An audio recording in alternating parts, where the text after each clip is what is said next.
Il-Prim Ministru Robert Abela spiċċa taħt pressjoni kbira sabiex jirtira li Glenn Mikallef li kien innominat tal-Gvern għal Kummissarju Ewropew. B'sorsi li tkellmu ma' Net News jikkonfermaw li Mikallef żgur kien se jeħel meta jasal għal proċess tal-grilling, xi ħaġa li bla dubju kienet se tirrifletti ħażin ħafna fuq pajjiżna. Issa it-Times qed tirrapporta li mill-Kummissjoni jridu mara li tiġi nominata f'isem Malta li jużguru li ma jridux li Glenn Mikallef persuna mingħajr ebda esperjenza ministerjali li kien sempliċiment il-kap tas segretarjat ta' Robert Abela f'Kastilja. Kien f'nofs ix-xahar li għadda meta ħarġet l-aħbar illi l-ex Chief of Staff ta' Robert Abela kien qed jiġi nominat għal Kummissarju Ewropew minflok Chris Fearn li bħalissa għandu fuq akkużi serji.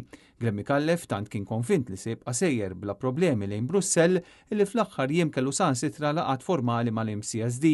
B'sorsi tagħna jgħidu wkoll illi kien diġà viċina diversi persuni biex ikunu parti mit-tim tiegħu bħala Kummissarju Ewropew. Iżda issa la Fearn u lanqas Mikallef mhux se jaraw din il-ħolma tagħhom issir realtà.